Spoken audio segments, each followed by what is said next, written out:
નમસ્કાર, આપ જોઈ રહ્યા છો નિર્ભય ન્યૂઝ અને હું છું આપની સાથે રિધિ. અત્યારે આપણે જૂનાગઢનું રાજકારણ સમજવું છે કે આ વખતે શું થવાનું છે. મારી સાથે અત્યારે ખાસ ખબરના બ્યુરો ચીફ જે જૂનાગઢના છે ભાવિનભાઈ ત્રિવેદી જોડાયેલા છે.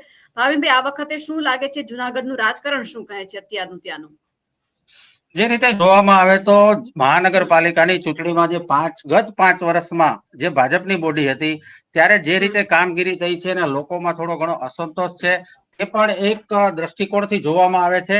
અને ત્યારબાદ એક જોવામાં આવે તો કે કોંગ્રેસ પણ વેરવિખેર છે, પણ હાલ જે રીતે કોંગ્રેસે પણ સારા ઉમેદવારોને પ્રતિષ્ઠિત વ્યક્તિઓને ટિકિટ આપી છે એટલે ક્યાંક ને ક્યાંક વોટ શેરિંગમાં પણ ઘણો બધો ફેર થશે. અને ભાજપમાં પણ જે રીતે જોવામાં આવે કે અગાઉ નો રિપીટ થિયરીની વાત ચાલતી હતી, પણ તેમાં પણ ઘણા લોકોને રિપીટ કર્યા છે, સગાવાદ પણ ચાલ્યો છે. ત્યારે હાલ સવારથી જે રીતે મતદાન ચાલી રહ્યું છે તેનો ટ્રેન્ડ તો હજી બપોર બાદ જોવા મળશે. સરેરાશ જુનાગઢ મહાનગરપાલિકાની સાથે જિલ્લાની 6 નગરપાલિકાની પણ ચૂંટણી યોજાઈ રહી છે.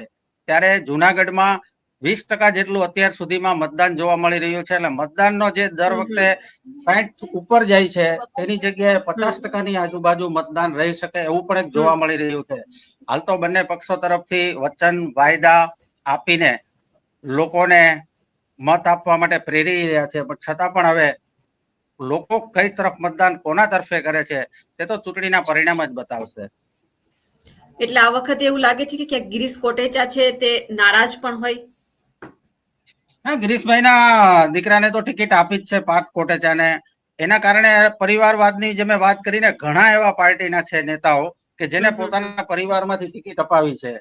ત્યારે આ વખતે લોકો પણ મન કળવા નથી દેતા કે કોને મત આપવો, ક્યાં શું કરશે વોટિંગમાં, કારણ કે મતદાન ગુપ્ત છે.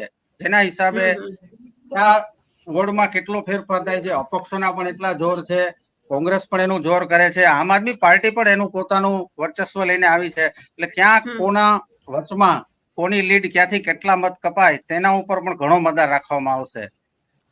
ભાવિનભાઈ, આમ ભાજપના મોઢે હંમેશા સાંભળ્યું છે કોંગ્રેસ છે તે પરિવાર વાત કરે છે. આ વખતે જયારે ટિકિટની ફાળવણી થઈ ત્યારે આપણે ઘણી બધી જગ્યા પર જોયું કે ક્યાંક પિતાને ટિકિટ ના આપવામાં આવી તો દીકરાને હોય, પતિને ના હોય તો પત્નીને ટિકિટ આપવામાં આવી હોય. વોર્ડ નંબર 9 માંથી અત્યારે પાર્થ કોટેચા ઉભા છે, ગિરીશ કોટેચાની ટિકિટ કપાઈ છે, પણ ક્યાંક પરિવારવાદ જોવા મળ્યું. આ વખતનું આખું લિસ્ટ જોયું ત્યારે એવી ખબર પડી આપણને.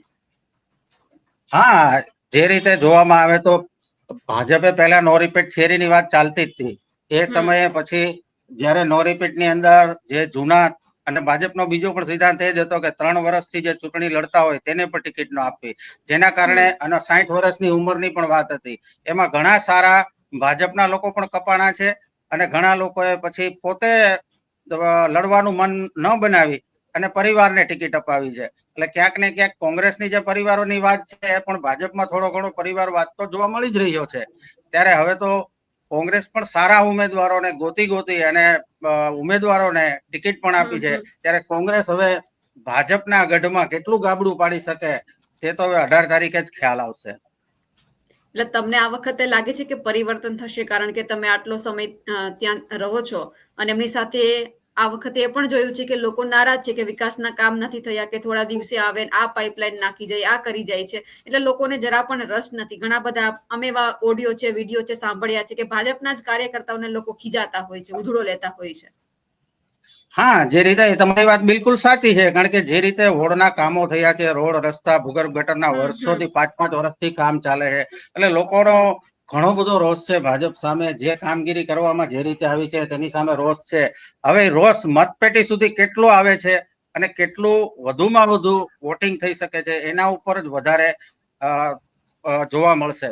ખાસ તો જે રીતે મતદાન થવું જોઈએ, આ લોકલ બોડીની એટલે કે સામાન્ય ચૂંટણી છે, આની અંદર દરેક પક્ષના 4-4 ઉમેદવારો હોય છે, પણ છતાંય અત્યારનો જે 12 વાગ્યા સુધીનો આપણે ટ્રેન્ડ જોઈએ છીએ તેમાં 20%ની આસપાસ જ મતદાન છે. એટલે સાંજના 5 વાગ્યા સુધીમાં વધીને મને એવું લાગે છે કે 45% તો બહુ જ થઈ ગયું, એનાથી ઓછું પણ થઈ શકે. આ રીતનો મતદાનનો હાલ ટ્રેન્ડ ચાલી રહ્યો છે. અને ખાસ કરીને એવું કહેવાય છે કે પાર્થ કોટેચા જે વોર્ડ નંબર 9 માંથી ઉભા છે એ ભવનાથનો વિસ્તાર આવે છે. શું લાગે છે આ વખતે શું થશે? કારણ કે ગિરીશભાઈ ઘણી બધી સામાન્ય રીતે ગરમાગરમી તો જોવા મળી જ છે આપણને. જે રીતે જોવામાં આવે છે કે ગિરીશભાઈ કોટેચા 10 નંબરના વોર્ડમાં લડતા આવ્યા છે, વર્ષો સુધી એનો એ ગઢ છે, બરાબર. એટલે આ વખતે હવે એ પણ જોવાનું રહ્યું કે એમને વોર્ડ ચેન્જ કર્યો છે. એ વોર્ડ નંબર 9માં અને એ પણ એમના દીકરાને ટિકિટ આપી છે. એટલે વોર્ડ નંબર આમ વર્ષો સુધી જોઈએ તો ભાજપનો ગઢ રહ્યો છે. એટલે ત્યાં પણ હવે કઈ રીતે મતદારો પોતાનો મિજાજ બતાવે છે એ પણ એક મોટી વાત છે. અને એ તો મતપેટી જ્યારે ખુલશે અને રિઝલ્ટ આવશે ઈવીએમ માંથી ત્યારે જ ખબર પડશે કે કોણ વિન થાય છે અને કોણ હારે છે. તમારું અત્યાર સુધીનું ગણિત શું કહે છે? આ વખતે મેયર કયા સમાજમાંથી હશે? મેયરમાં જો દર વખતે ભારતીય જનતા પાર્ટી મેયરનો ચહેરો જ્યારે મહેન્દ્રભાઈ મસરૂ પણ લડ્યા હતા ત્યારે પહેલી ચૂંટણી મહાનગરપાલિકા એવું ત્યારે મહેન્દ્રભાઈ મસરૂને ચહેરો બનાવી મેયરનો અને ચૂંટણી લડ્યા હતા. ત્યારબાદ પણ મેયરના ચહેરા માટે અનેક લોકો, ધીરુભાઈ ગોહેલ હતા, અમેરિકા હતા, છતાં તેમને બોલાવી અને મેયરનો ચહેરો જાહેર કરીને ભાજપ ચૂંટણી લડ્યું હતું અને મેયર બનાવ્યા હતા. આ વખતની ચૂંટણી ભાજપ માટે કોઈ પણ મેયરનો ચહેરો જાહેર નથી કર્યો અને કોઈ પણ બીજું શહેર પ્રમુખની વાત આવે એ પણ ડિક્લેર નથી થયું. એટલે ભાજપને ક્યાંક ને ક્યાંક ડર સતાવી રહ્યો હોય કે જે રીતે હોય એ રીતે કોઈ પણ ચહેરા વગર ચૂંટણી લડે છે અને જીત્યા પછી નક્કી થશે કે કોણ મેયર કે નહીં. અને કોંગ્રેસ પણ એ જ રીતે છે કે કોંગ્રેસ જે રીતે ચૂંટણી મેદાનમાં એને વર્ષોથી નગરપાલિકા સત્તામાં નથી આવી. એકવાર 5 વર્ષ નગરપાલિકામાં સત્તામાં આવી હતી, ત્યારબાદ અત્યાર સુધીમાં મહાનગરપાલિકા એની પાસે નથી આવી. પણ આ વખતે ધારાસભ્ય જે કોંગ્રેસના ભીખાભાઈ જોશી છે, એમનો પુત્ર મનોજ જોશી જે શહેર પ્રમુખ છે, એ પણ ચૂંટણી મેદાનમાં ઉતર્યા છે અને જુનાગઢના સેવાભાવી હોય, પ્રતિષ્ઠિત વ્યક્તિ હોય તેવા લોકોને ટિકિટ આપી અને એ પણ મેદાનમાં ચૂંટણી જંગમાં છે. એટલે હવે તો કઈ રીતે જે દર વખતે જે ભાજપને 56 સીટો અને જે રીતે આવતી 55 સીટો એમાં ક્યાંક ને ક્યાંક આ વખતે ઘણો બધો ફેર પડશે. જી ભાવિનભાઈ, આપ અમારી સાથે જોડાયા, આપનો ખૂબ ખૂબ આભાર. Thank you.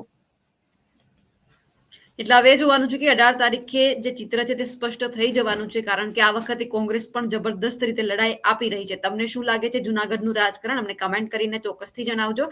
સાથે જ અમારી નિર્ભય ન્યૂઝ ચેનલને લાઇક, શેર અને સબસ્ક્રાઇબ કરવાનું ભૂલશો નહીં. નમસ્કાર.